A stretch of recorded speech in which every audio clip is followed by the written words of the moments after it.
El equipo de comunicaciones del Santuario de Jesús Nazareno en Punta Arenas presenta Buenos Días, Familia, un espacio de la comunidad católica de Magallanes que llega a usted gracias a Polar Comunicaciones. Hermanos y hermanas, muy feliz domingo. Somos el equipo de comunicaciones del Santuario de Jesús Nazareno que en este hermoso fin de semana les llevamos el mensaje de Jesús Nazareno a cada una y cada uno de ustedes por medio de Polar Comunicaciones. Esperamos que este programa les acompañe en este hermoso domingo, instante reparador para una mejor semana.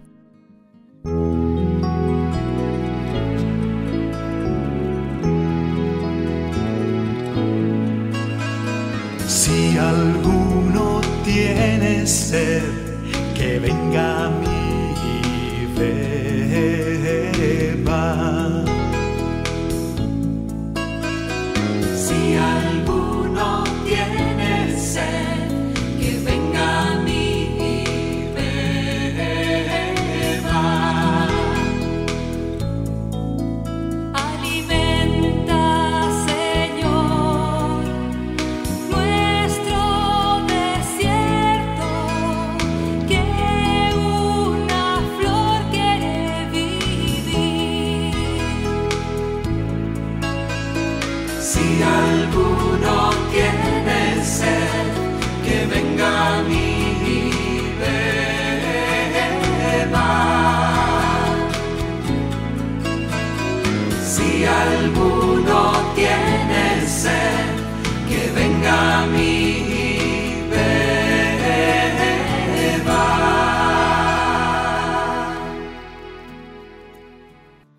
Video del Papa. Un niño abandonado es culpa nuestra. En noviembre, la intención de oración del Santo Padre va dirigida a los niños y niñas olvidados, rechazados, abandonados, pobres o víctimas de conflictos que sufren a causa de un sistema que los adultos hemos construido. Francisco hace un fuerte llamado por las extremas condiciones en las que viven millones de niños y niñas en el mundo. En su video mensaje con la intención de oración que el Santo Padre confía a toda la Iglesia Católica a través de la Red Mundial de Oración del Papa, cada niño tiene derecho a jugar, a estudiar y a soñar. Por ello, el pontífice pide asumir responsabilidades y no olvidar que se trata de seres humanos con un nombre, con un rostro propio, con una identidad que Dios les ha dado. Para el Papa, un niño abandonado es culpa nuestra. Es por eso que insiste en que puedan acceder a la educación y redescubrir el afecto de una familia. En efecto, en noviembre, las palabras de Francisco van dirigidas a los más pequeños, los niños y niñas que son olvidados, que sufren a diario el rechazo, la indigencia, la pobreza y todo tipo de conflicto, sin una oportunidad real de crecimiento y desarrollo y sin acceder a derechos básicos. Son condiciones muy parecidas a la esclavitud, clama el Papa al referirse a los millones de niños y niñas que sufren bajo estas circunstancias, bajo un sistema que los adultos hemos construido. El mensaje del video del Papa clama por los derechos fundamentales de los niños y pide rezar para que accedan a los servicios más básicos y al calor y amor de una familia. No podemos permitir más que se sientan solos y abandonados. Necesitan poder recibir una educación y sentir el amor de una familia para saber que Dios no los olvida. Para enmarcar el trasfondo del mensaje de este mes, basta con recordar algunas referencias mundiales.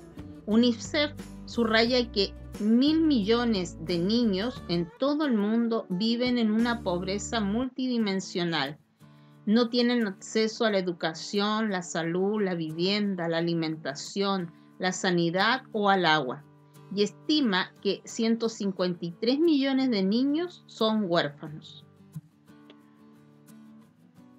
Por otro lado, el Alto Comisionado para los Derechos Humanos de la ONU manifestó en una carta reciente que a finales del año pasado, más de 450 millones de niños, 1 de cada 6, vivían en una zona de conflicto, la cifra más alta en 20 años, una cifra récord. 36,5 millones de niños fueron desplazados de sus hogares como consecuencia de conflictos, violencia y otras crisis. El padre Frederick Fornos, director internacional de la Red Mundial de Oración del Papa, a propósito de esta intención planteó varios interrogativos. ¿Qué podemos hacer ante tanto sufrimiento de niños y niñas en el mundo, a los cuales se les ha robado la infancia, los juegos y los sueños?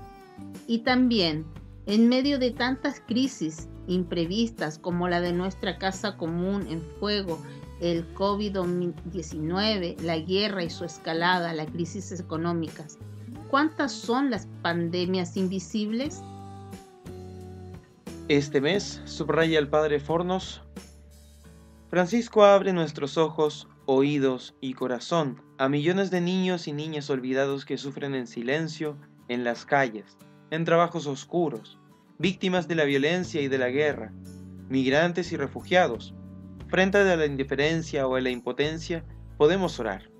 Rezar es encender una luz en la noche, dijo Francisco, en la celebración de la Santa Misa del 29 de noviembre de 2020. Rezar nos hace salir de la indiferencia. La oración se convierte en acción. Escuchemos cada niño marginado, abandonado por su familia, sin escolarización, sin atención médica. Es un grito que se eleva a Dios y acusa al sistema que los adultos hemos construido. Salesianas, una educación que mira al futuro de los jóvenes. La atención a los jóvenes con vistas a la educación y la prevención siempre ha estado en el centro de la obra de las hermanas salesianas, que recientemente han querido cuestionar su misión trazando nuevos caminos y perspectivas a partir de la escucha de los mismos chicos y chicas. La decana de la Facultad Pontificia de Ciencias de la Educación, Auxilium, Sor Rufinato, describe su trabajo y lo que surgió de la conferencia celebrada en Roma en septiembre. Nosotras, hijas de María Auxiliadora, somos un instituto relativamente joven. Nacimos en 1872 en un pequeño pueblo en la provincia de Alessandria, en el norte de Italia. Pocos años después, el fundador San Juan Bosco, con la cofundadora Santa María Dominga Mazzarello, nos impulsaron a las misiones. Así, el instituto tuvo un rango de inculturación muy amplio y hemos alcanzado muchísimos países. Hoy estamos en 97 naciones, con más de 1.500 casas. Podemos decir que ha habido una travesía del mundo por parte de nuestra obra educativa en todos estos años y hemos dado una contribución significativa en particular a la educación de los jóvenes, porque hemos sido fundados precisamente para los jóvenes, pero también con la coeducación dirigida a muchachos y niños en los 5 continentes. En estos 150 años ha habido un compromiso de leer la realidad en la que nos hemos insertado con gran capacidad de adaptación y en clave evangélica. Para responder precisamente a las preguntas que procedían del terreno, preguntas de educación, pero también de promoción de la mujer, de asistencia si se piensa en el periodo realmente difícil de las guerras mundiales, o en los momentos de emergencia dispersos en todo el mundo. Nosotros buscamos siempre responder en primer lugar con la presencia, estar para escuchar las preguntas y para responder a lo que es la emergencia, siempre con un corte promocional educativo, con una variedad también de instituciones. Puede ser la escuela, pero también centros de promoción de la mujer, profesionales, el oratorio, las escuelas de todo tipo y grado, la universidad, variedad de instituciones que responden a una variedad de destinatarios y de preguntas.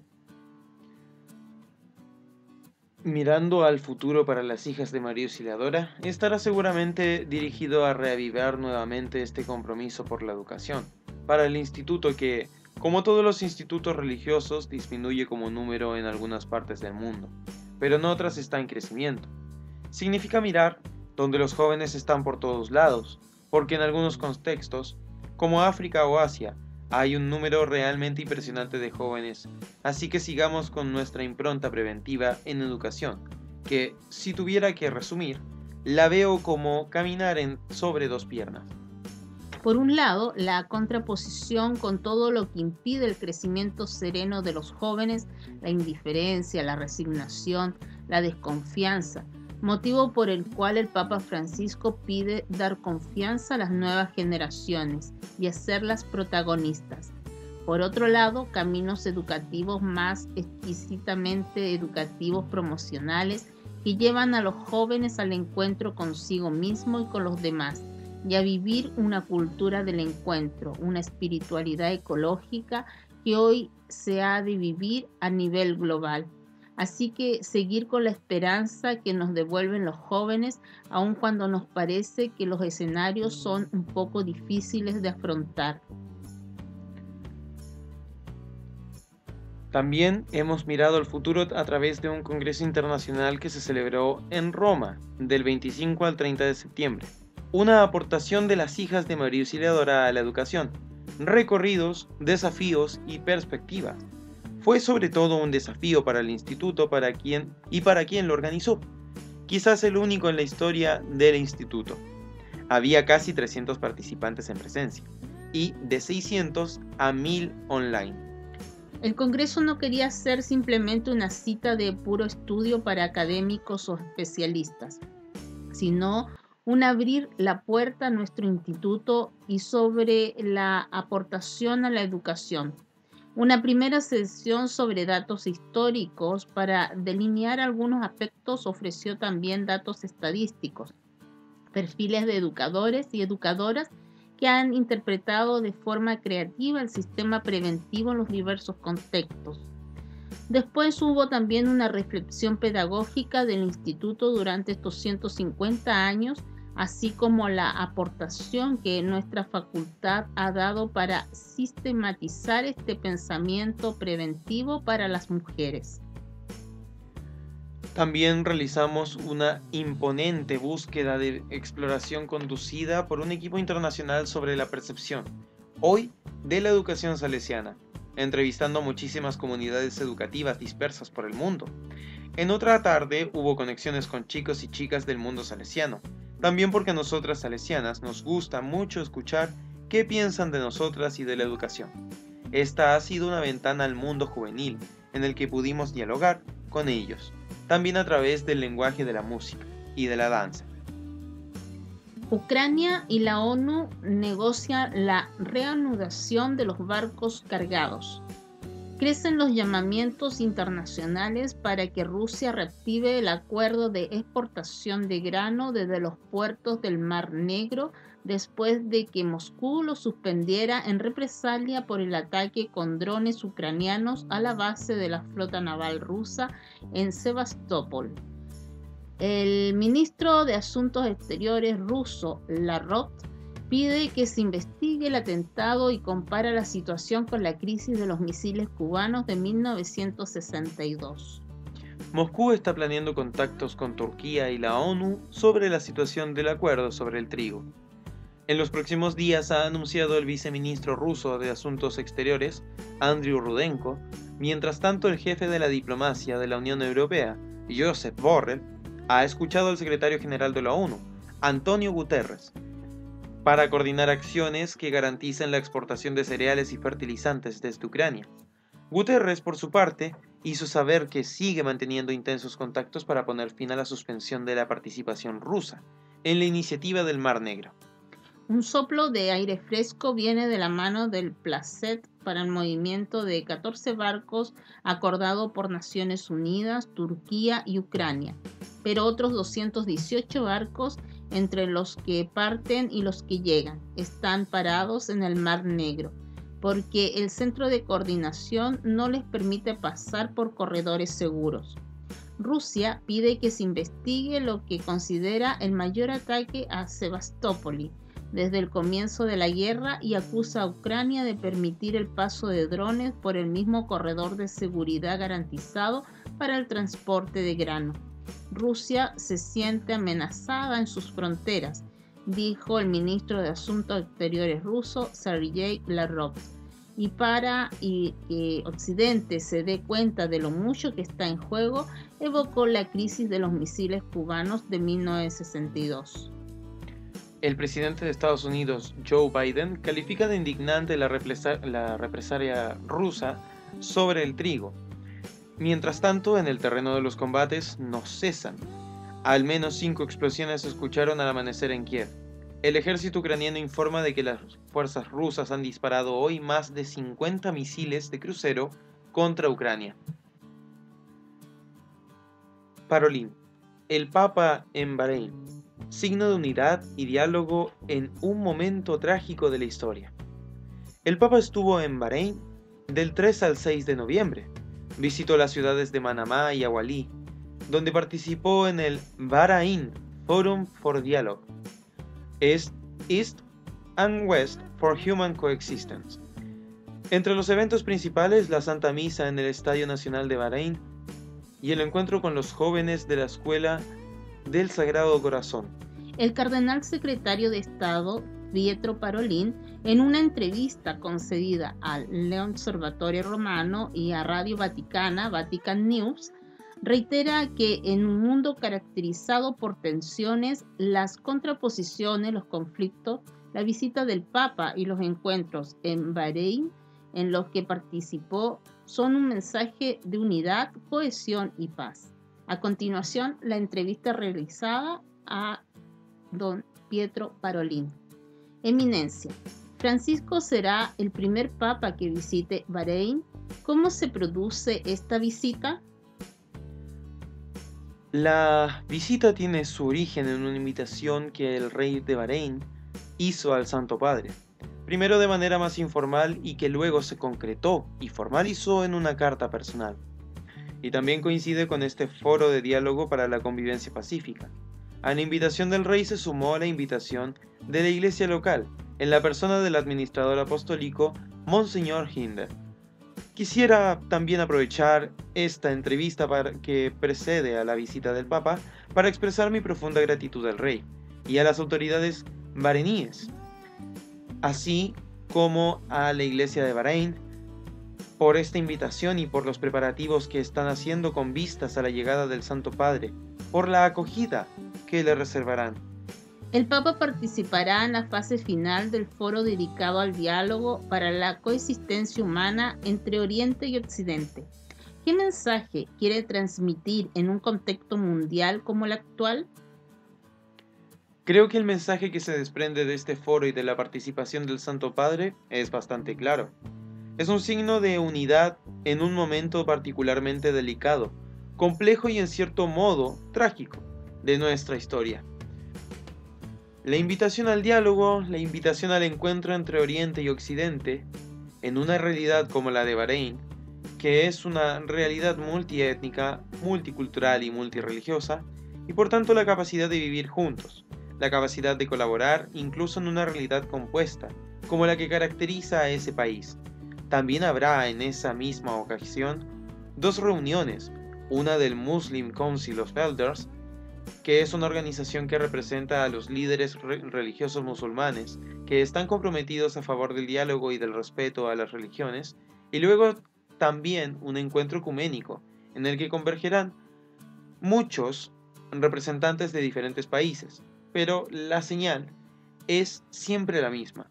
En un mundo caracterizado por tensiones, por contraposiciones, por conflictos, un mensaje de unidad, de cohesión, de paz. La presencia del Papa en el foro nos recuerda a Abu Dhabi, al documento sobre la fraternidad humana para la paz mundial y la convivencia común. Ese texto reitera, en continuidad con el magisterio de los papas, que nunca se puede utilizar el nombre de Dios para justificar la violencia y la guerra. ¿Qué actualidad tiene este mensaje hoy? Me parece que tiene una gran actualidad y es un poco el hilo rojo que une todos los viajes que ha hecho el Papa a esos países. Recordemos el último a Kazajistán, pero también podemos remontarnos el viaje que hizo a Irak. Por ejemplo, el año pasado o antes a los Emiratos Árabes, a Marruecos, Egipto, a Azerbaiyán. Y este hilo rojo es simplemente para decir que entre Dios y odio, entre religión y violencia, hay una incompatibilidad absoluta. hay una imposibilidad de cualquier contacto y de cualquier conciliación, porque quien acepta el odio y la violencia desvirtúa la naturaleza misma de la religión. Y, sobre todo en Kazajistán, el Papa insistió en 2 puntos que creo que es importante retomar aquí. Por un lado, la purificación, es decir, siempre existe también la tentación de manipular la religión y de utilizarla a veces para fines que no son religiosos, pues para fines de poder, para fines de opresión. Así que el Papa invita a esta profunda purificación y al mismo tiempo, para unirse, las religiones de verdad pueden colaborar en este sentido, precisamente para eliminar cualquier malentendido, de modo que la religión se convierta siempre en un factor de conciliación, en un factor de paz, en un factor de cohesión y armonía. La inclusión y el respeto a la vida humana son caminos siempre invocados y testimoniados por el Papa. ¿Qué significado tienen para este viaje a Bahrein? Tienen el mismo significado de siempre. El Papa se hace intérprete de las profundas expectativas de tanta gente, que no ve respetados sus derechos fundamentales a la vida, a la inclusión, a compartir los bienes de la tierra. Y así, también en este caso, el Papa será la voz de los sin voz, saldrá al encuentro de las personas que están en cierto sentido en las periferias. Pero me parece que estos valores están proclamados en la misma constitución del país, que habla de evitar toda discriminación por cualquier elemento. En Bahrein, la religión principal es el Islam. Los católicos son una pequeña minoría. ¿Cómo son las relaciones entre la Santa Sede y este país del Golfo? Sí, justamente en Bahrein el Islam es la religión del Estado y la Sharia es la fuente principal de derecho. La comunidad cristiana representa alrededor del 10% de esa población y hay entre 80 y 100.000 católicos. Las relaciones con la Santa Sede se establecieron en 2000 y creo que son buenas. Por parte de las autoridades del Estado siempre ha habido respeto y cooperación con los católicos, tanto con los fieles como con el vicario apostólico. La visita del Papa servirá también, precisamente, para encontrarse con esta comunidad y animarla en su vida y en su testimonio.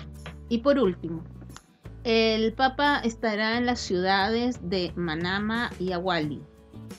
Aquí se consagró hace un año la Catedral de Nuestra Señora de Arabia. La primera piedra de esta iglesia, un ladrillo de la Puerta Santa de la Basílica de San Pedro, fue donada por el Papa Francisco. Sí, existe este vínculo tan estrecho a través de esta piedra simbólica que forma los cimientos de esta iglesia. Esta iglesia es importante para la comunidad. Obviamente que necesita lugares de culto donde pueda ejercer, vivir su fe a nivel de celebración, pero también es importante como muestra de ese respeto y atención que antes mencionaba, por parte de las autoridades del país hacia la comunidad cristiana. Así que es un hermoso símbolo, además de ser una realidad concreta, de lo que ha sido hasta ahora y de lo que esperamos que será. Aún más, la actitud hacia la comunidad cristiana. La voz de las personas con discapacidad en el sínodo. Al término de la sesión especial de escucha sinodal de las personas con discapacidad que el Dicasterio para Laicos, Familia y Vida organizó a partir de mayo de 2022, ha sido publicada la versión completa del texto de síntesis, tal como fue entregado al Papa Francisco y a la Secretaría del Sínodo. El documento es el resultado de una amplia consulta en la que han participado decenas de personas de los 5 continentes en representación de las conferencias episcopales y asociaciones internacionales. Aborda algunas cuestiones críticas y propone algunas perspectivas sobre la plena inclusión de los fieles con discapacidad en la vida de la Iglesia. Es la primera vez que llega al sínodo un texto de estas características, fruto de las aportaciones realizadas en primera persona por mujeres y hombres con discapacidad. Por ello, lo ofrecemos como testimonio del trabajo realizado y como contribución a la reflexión posterior. Chile también estuvo representado en la elaboración de este documento con la participación de Inés Bustos. catequista de la zona oriente de Santiago, quien fue convocada por la Subcomisión de Catequesis con Personas en Situación de Discapacidad de la Conferencia Episcopal de Chile, tras ser invitada por el Dicasterio para Laicos, Familia y Vida de Roma. Para la elaboración de este documento se sostuvieron reuniones telemáticas con representantes de más de 20 países durante los meses de mayo y septiembre del presente año. La subcomisión, unida a este espíritu sinodal, también elaboró un informe en el cual participaron diversos agentes pastorales que viven con alguna discapacidad. El documento cuenta con una introducción del Dicasterio para los Laicos, la Familia y la Vida, que lo sitúa en el marco de las iniciativas que lleva a cabo en este ámbito desde hace algunos años y que identifica el redescubrimiento de la común vocación bautismal como condición previa a cualquier renovación. Cabe destacar que el documento para la fase continental del Sínodo, el DS, divulgado el jueves 27 de octubre por la Secretaría del Sínodo, ha incluido una amplia referencia a la inclusión de las personas con discapacidad. Esto bajo el título Una opción por los jóvenes, las personas con discapacidad y la defensa de la vida. Parolin, el liderazgo de las mujeres pasa por una educación inclusiva. El secretario de Estado intervino en París en la conferencia de 2 días organizada por Caritas Internationalis sobre el tema del liderazgo de las mujeres. Los estados deben tener el valor de invertir en una educación igualitaria frente a unos derechos que todavía se violan con demasiada frecuencia. Lo primero que hace el cardenal Pietro Parolin es pedir a los gobiernos internacionales que muestren una verdadera intención, el valor de mover las aguas que a menudo están quietas cuando se trata de la condición de la mujer.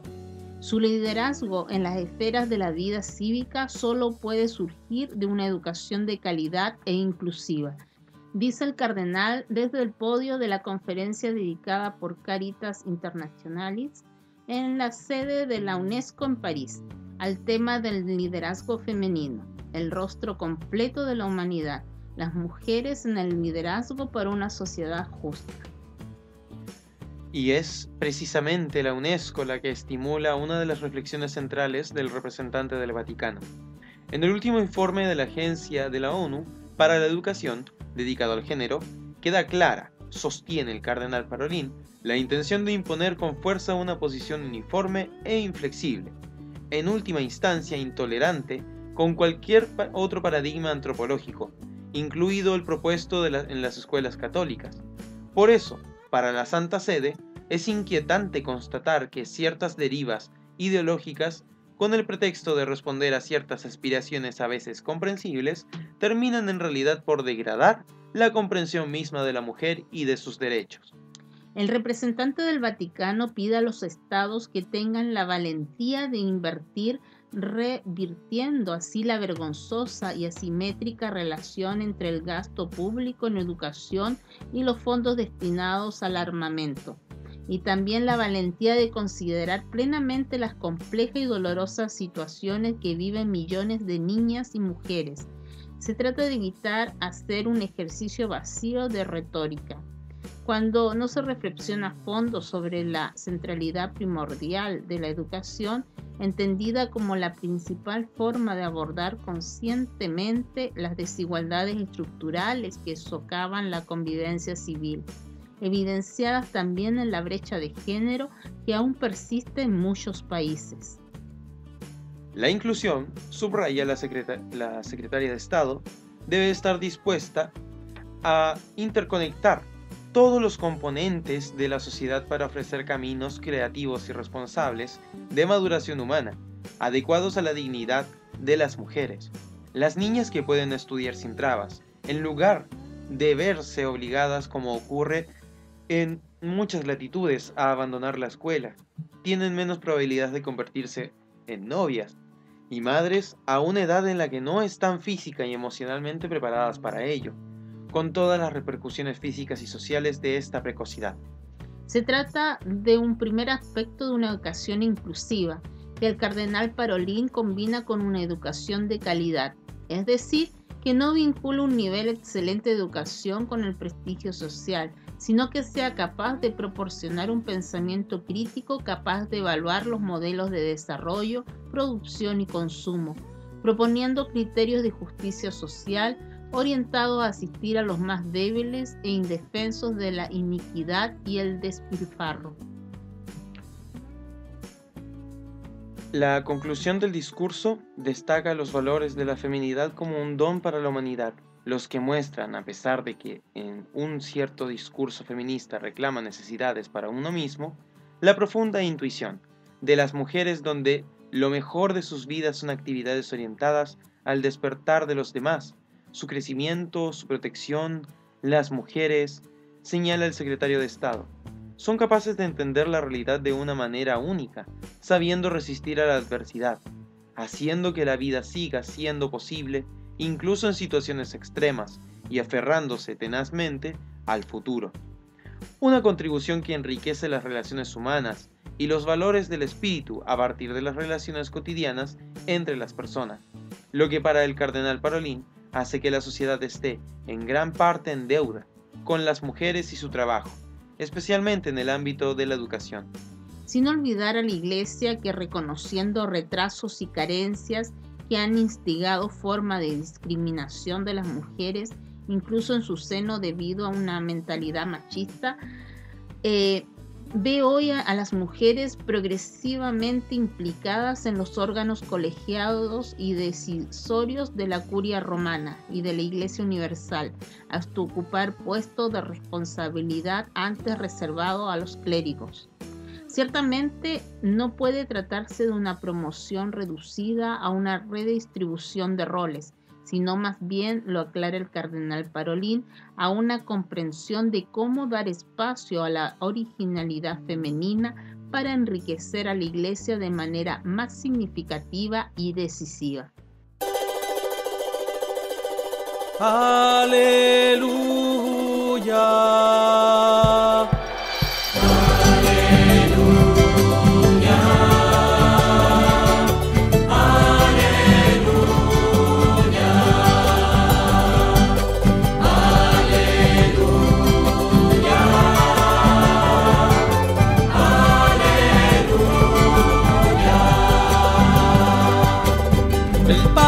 Me ha enviado para anunciar la buena nueva a los pobres. Aleluya.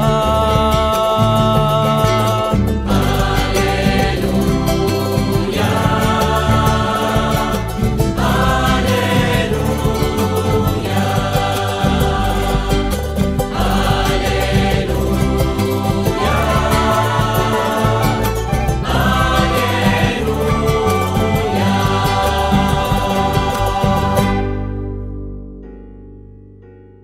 Del Evangelio según San Lucas. En aquel tiempo se acercaron algunos saduceos, los que dicen que no hay resurrección, y preguntaron a Jesús: Maestro, Moisés nos dejó escrito, si a uno se le muere su hermano, dejando mujer pero sin hijos, que tome la mujer como esposa y de descendencia a su hermano. Pues bien, había 7 hermanos. El primero se casó y murió sin hijos. El segundo y el tercero se casaron con ella, y así los 7, y murieron todos sin dejar hijos. Por último, también murió la mujer. Cuando llegue la resurrección, ¿de cuál de ellos será la mujer? Porque los 7 la tuvieron como mujer. Jesús les dijo: en este mundo los hombres se casan y las mujeres toman esposo, pero los que sean juzgados dignos de tomar parte en el mundo futuro y en la resurrección de entre los muertos no se casarán, ni ellas serán dadas en matrimonio, pues ya no pueden morir, ya que son como ángeles y son hijos de Dios, porque son hijos de la resurrección. Y que los muertos resucitan lo indicó el mismo Moisés en el episodio de la zarza, cuando llama al Señor Dios de Abraham, de Isaac y de Jacob. No es Dios de muertos, sino de vivos, porque para Él todos están vivos. Palabra del Señor. Gloria a ti, Señor Jesús. Esta es la palabra de Dios. Gloria y honor a ti, Señor.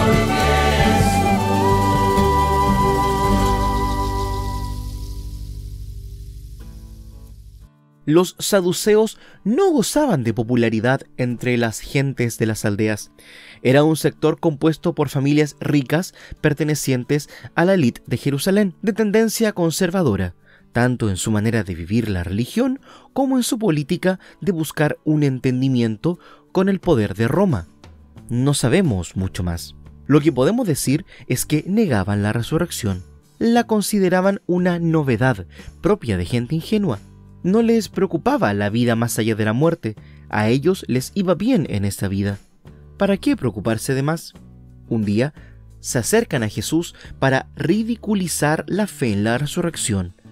Le presentan un caso absolutamente irreal, fruto de su fantasía. Le hablan de 7 hermanos que se han ido casando sucesivamente con la misma mujer para asegurar la continuidad del nombre, el honor y la herencia de la rama masculina de aquellas poderosas familias saduceas de Jerusalén. Es de lo único que entienden. Jesús critica su visión de la resurrección. Es ridículo pensar que la vida definitiva junto a Dios vaya a consistir en reproducir y prolongar la situación de esta vida y en concreto de esas estructuras patriarcales de las que se benefician los varones ricos. La fe de Jesús en la otra vida no consiste en algo tan irrisorio. El Dios de Abraham, de Isaac y de Jacob no es un Dios de muertos, sino de vivos. Jesús no puede ni imaginarse que a Dios se le vayan muriendo sus hijos. Dios no vive por toda la eternidad rodeado de muertos. Tampoco puede imaginar que la vida junto a Dios consista en perpetuar las desigualdades, injusticias y abusos de este mundo. Cuando se vive de manera frívola y satisfecha, disfrutando del propio bienestar y olvidando a quienes viven sufriendo, es fácil pensar solo en esta vida. Puede parecer hasta ridículo alimentar otra esperanza. Cuando se comparte un poco el sufrimiento de las mayorías pobres, las cosas cambian. ¿Qué decir de los que mueren sin haber conocido el pan, la salud o el amor? ¿Qué decir de tantas vidas malogradas o sacrificadas injustamente? ¿Es ridículo alimentar la esperanza en Dios?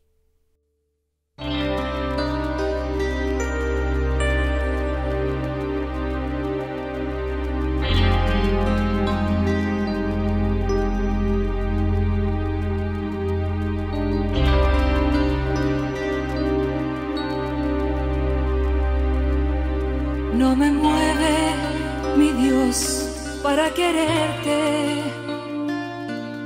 El cielo que me tienes prometido,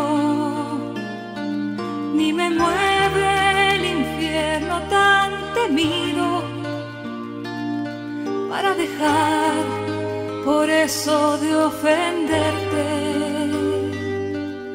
Tú me mueves, Señor, muéveme el verte clavado en una cruz, escarnecido. Muéveme al ver tu cuerpo tan herido. Muéveme tus afrentas y tu muerte. Muéveme al fin tu amor y en tal manera que aunque no hubiera cielo, yo te amara. Y aunque no hubiera infierno, te temiera. No me tienes que dar porque te quiera, pues aunque lo que espero no esperara. Y lo mismo que te quiero, te quisiera.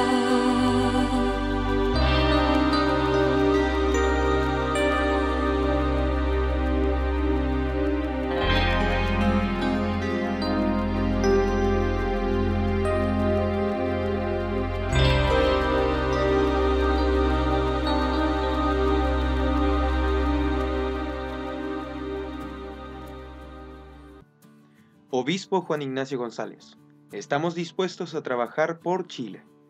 La Conferencia Episcopal participó junto a otras confesiones religiosas de la reunión realizada el jueves 27 de octubre pasado en la sede del Congreso de Santiago, convocada por los presidentes de ambas cámaras del Parlamento en el contexto de las conversaciones que se desarrollan por la continuidad del proceso constituyente. Las diversas confesiones religiosas fueron convocadas por ambas cámaras del Poder Legislativo a un encuentro en el marco de la continuidad del proceso constituyente. En representación de la Conferencia Episcopal de Chile participaron el integrante del Comité Permanente, obispo de San Bernardo, Juan Ignacio González, junto con la secretaria general adjunta de la SECH, Valeria López. La instancia fue liderada por el presidente del Senado, Álvaro Elizalde, y el presidente de la Cámara de Diputados y Diputadas de Chile, Raúl Soto. Luego de la reunión, el presidente del Senado valoró esta instancia de diálogo, que según señaló se enmarca en las reuniones que han venido sosteniendo en esta nueva etapa del proceso constituyente. Elizalde destacó la importancia de las iglesias en la vida social chile, por lo que este encuentro constituye una señal de que deben ser consideradas a la hora de dialogar respecto de un proceso constituyente. El presidente de la Cámara de Diputados y Diputadas de Chile, Raúl Soto, en tanto habló de la necesidad de generar una sinergia entre lo político y lo social para encauzar el proceso constituyente hacia una dirección que sea buena para Chile. Y en ese sentido afirmó: queremos corregir los errores del proceso que acaba de fracasar. Queremos dar garantías a Chile de que en este nuevo proceso que acordemos se va a cuidar la forma y el fondo. Y eso significa que debe ser un proceso de mucho diálogo, mucha escucha, donde todos nos sintamos parte. El obispo Juan Ignacio González, representante de la SECH en la reunión, se dirigió a los medios de comunicación presentes en el punto de prensa para valorar, en primer lugar, esta instancia de diálogo. Lo primero que quiero decir, sin arrogarme la presentación de los presentes, es a los presidentes de ambas cámaras. Muchas gracias. Es un momento que esperábamos. También hizo una breve referencia al proceso llevado delante de la convención por la Convención Constitucional. Sin mirar para atrás negativamente, es un momento que no tuvimos antes. Hemos descubierto en ustedes y ojalá ustedes así lo transmitan a los que están trabajando para el bien de Chile, en el proceso para tener una nueva constitución, de la importancia y la disponibilidad de todos nosotros para aportar. Sobre la reunión que se desarrolló en el Congreso indicó: rescato dos cosas muy esenciales y que han quedado muy claras en esta reunión que hemos tenido. Hemos hablado todos con libertad. Nos hemos sentido muy acogidos en esta casa que el señor presidente ha llamado una especie de templo. El bien de Chile requiere comprender que un factor social preponderante de nuestra conformación como nación es la espiritualidad y lo que representan las confesiones religiosas. Y por eso, además de agradecer a ambos presidentes su acogida, su cercanía, su simpatía, lo que le decimos es que estamos dispuestos a trabajar por Chile, como siempre hemos estado, siguiendo la huella de muchos de nuestros antepasados porque nos interesa Chile y cada uno de los chilenos.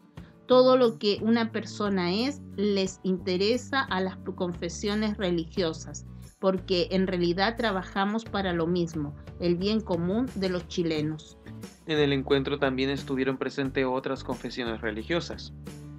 El obispo Emiliano Soto por parte de la mesa ampliada Unión Nacional Evangélica, el rabino Eduardo Weingarten, capellán judío de La Moneda, rabino Daniel Sang, de la comunidad judía de Chile, Mohamed Rumi, representante de la comunidad musulmana sunita en Chile, Alan Aravena, de la comunidad Bahá'í en Chile, Sat Sansar Sig, de la comunidad Bahá'í también en Chile, Valentín Núñez, de la Iglesia de Jesucristo de los Santos de los Últimos Días. INCAMI reúne en Chile a destacados representantes internacionales, estatales y civiles para debatir sobre migración y refugio.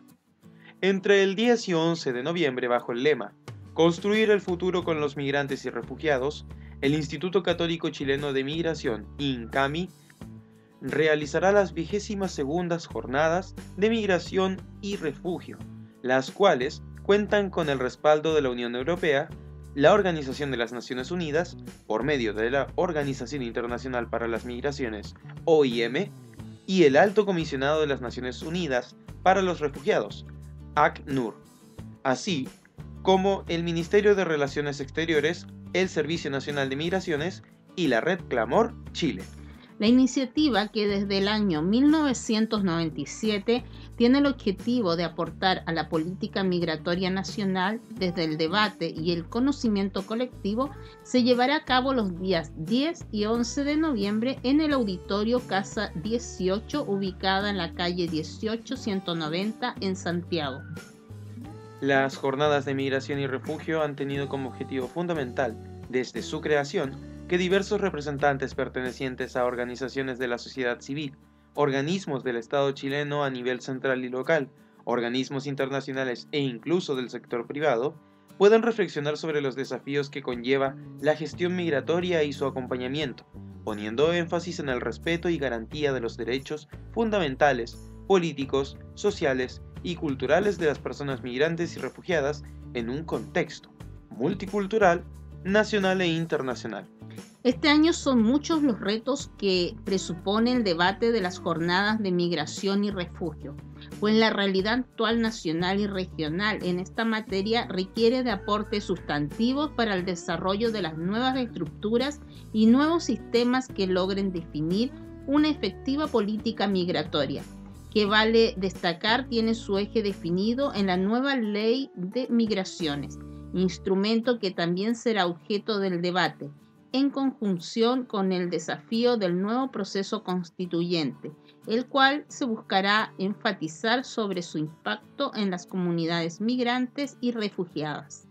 En su 22ª edición se contará con la activa participación de las autoridades de la Organización Internacional para las Migraciones, del Alto Comisionado de las Naciones Unidas para los Refugiados, ACNUR, de la Comisión Económica para América Latina y el Caribe, CEPAL, del Ministerio de Relaciones Exteriores, del Servicio Nacional de Migraciones de Chile, de la Red Clamor, Capítulo Chile, de la Fundación Avina, del Observatorio Ciudadano de Chile y del Proyecto Crisol, Movilidad Humana y Derechos.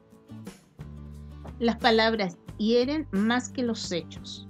Debemos tener en cuenta que ninguno de nosotros estamos exentos de dejar caer en algún momento una palabra poco adecuada que cause daño o molestia a nuestra familia, amiga, amigo, vecinos.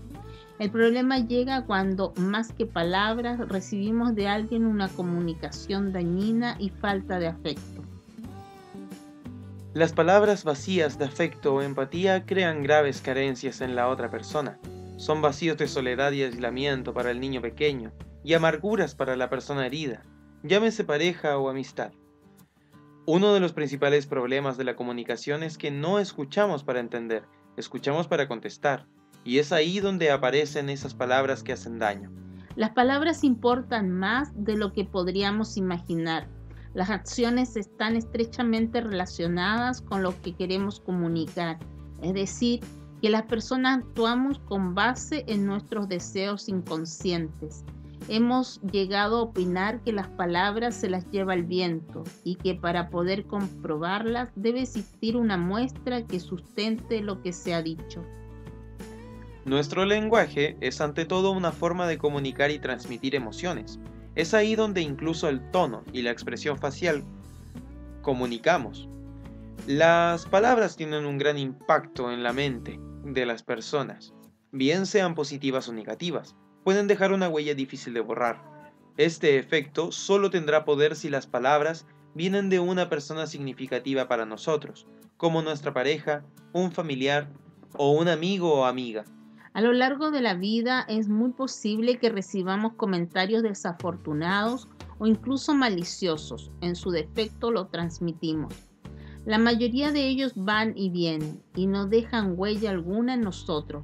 Los que sí dejan marca y cicatriz son las que vienen de boca de seres queridos como nuestros hijos, amistades o la pareja. Es entonces cuando las palabras parecen herir mucho más que los hechos. El sentir dolor por ciertas palabras que nos hacen llegar personas cercanas es algo que debemos saber afrontar. todos podemos en un momento dado dejar caer o recibir palabras dañinas. Es importante expresar en voz alta nuestro desagrado, molestia y dolor, y manifestar a la otra persona lo que sentiría si estuviera en nuestro lugar. Las palabras pueden llegar a ser más dañinas que una agresión física, y es real cuando provienen de una persona especial para nosotros. Las palabras tienen un poder que son capaces de ocasionar un dolor emocional muy elevado al grado de fragmentar un corazón en 1000 pedazos. Santoral Católico de la Semana. Hoy domingo 6 de noviembre les saludamos y recordamos el elenco de santos y santas que se celebran esta semana para que aprovechen a saludar a sus familiares y amigos que estarán de onomástico. Hoy domingo 6, San Leonardo. El día lunes 7, San Ernesto y Santa Ernestina. El día martes 8, Santa Ninfa y San Godofredo. El día miércoles 9, San Teodoro. El día jueves 10, San León Magno. El día viernes 11, San Martín de Tours. El día sábado 12, San Cristián. El día domingo 13, San Diego.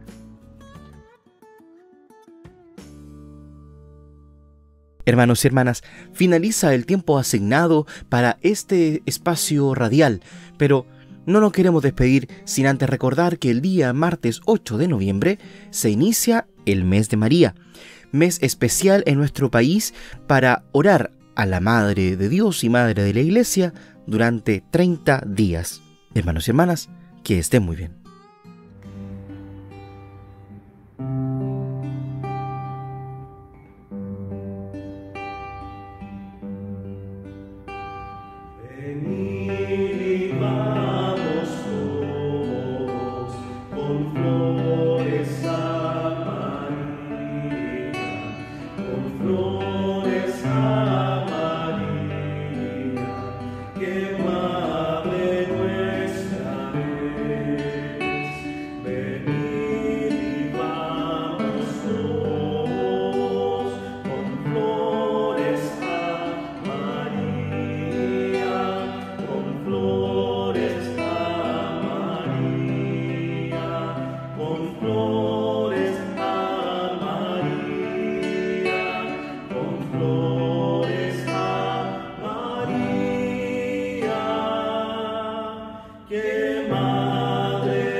El equipo de comunicaciones del Santuario de Jesús Nazareno en Punta Arenas presentó Buenos Días Familia, un espacio de la Comunidad Católica de Magallanes que llega a usted gracias a Polar Comunicaciones. Esperamos encontrarnos con usted la próxima semana.